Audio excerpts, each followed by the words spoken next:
मंगलनाथ मंदिर, बाबा महाकाल की पावन पुण्य नगरी छिपरा का तट, मंगल दोष निवारण, विशेष अनुष्ठान, पूजन हेतु महामंदिर, पूरे विश्व ब्रह्मांड में एकमात्र लौता मंदिर जो विश्व में विख्यात है। यहाँ होता है मंगल दोष का पूजन। मंगल दोष क्यों करवाया जाता है और क्यों पूजन करवाई जाती है, इसके विशेष में जानने के लिए आप समझे। मंगल दोष पूजन करने के लिए जैसे जन्म पत्रिका में, लग्न पत्रिका में, विवाह पत्रिका में, गोचर पत्रिका में जो दोष बनता है, उन दोषों को निवारण कराने के लिए यहाँ पर पूजन कराई जाती है।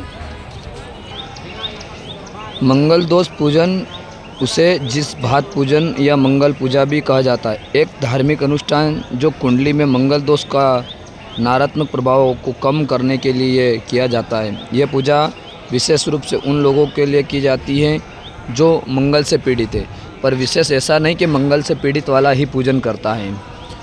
जैसे किसी की पत्रिका के आधार पे बिना पत्रिका से मंगल है, तो आप जैसे कर्ज से चल रहे हैं, कर्ज चढ़ रहा है, तो उसके लिए भी पूजन कर सकते हैं, क्योंकि कहा गया है शास्त्र में कि मंगलो भूमि पुत्रश्च ऋण हर्ता धन प्रदा स्थिरासो महाकाय सर्व काम विरोध का लोहितो लोहिताक्ष सामागान कृपा करा धर्मात् पुंजो भूमि तो भूमि नंदना।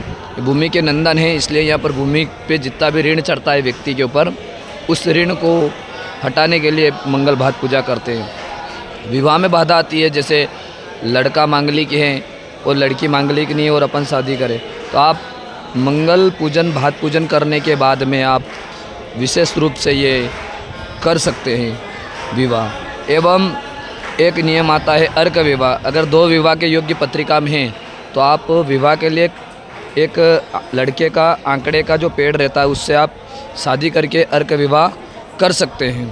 उसके बाद में आप बिना मांगलिक लड़की के साथ शादी कर सकते हैं।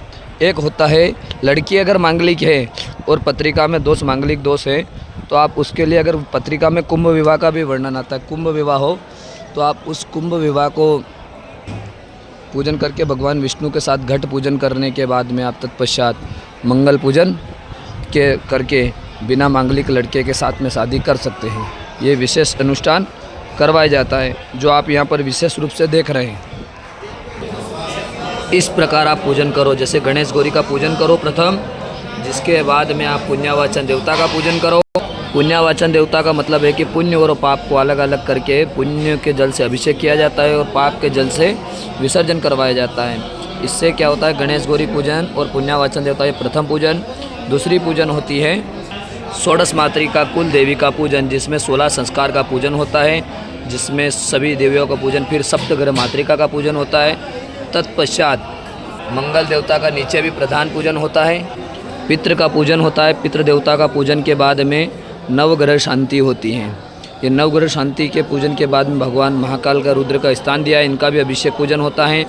अगर इसके अलावा जन्म पत्रिका में काल सर्प दोष हो, इस प्रकार आप काल सर्प का विधान भी कर सकते हैं। ये जन्म पत्रिका में 12 प्रकार के काल सर्प होते हैं, उसमें से कौन सा काल सर्प दोष है ये भी आप जान सकते हैं। अनंत, वासुकी, शेषपाल, शंखचूर्ण, पद्म, महापद्म, विस्कांतक, घातक, करकोटक और नागों की माता का नाम है मंचा देवी। इस प्रकार आप संपूर्ण विधान कर सकते हैं। ये एक पावन पुण्य नगरी छिपरा का तट है और मंगलनाथ महादेव में ये पूजन हो रही है, जो महाकाल की नगरी है। यहाँ पर विराजमान है 52 शक्तिपीठों में से एक शक्तिपीठ भी विराजमान है। यहाँ पर ये पूजन होता है। ये आप करवाएं और अपने जीवन को साकार करें। ये एक विश्व में ब्रह्मांड में एकमात्र लौता मंदिर है जहाँ आप बैठे हैं। आप अपनी पत्रिका भी दिखा के आ सकते हैं एवं विशेष बुकिंग अनुष्ठान कर आप अपने जीवन को सफल बनाएं। जय मंगलनाथ जी।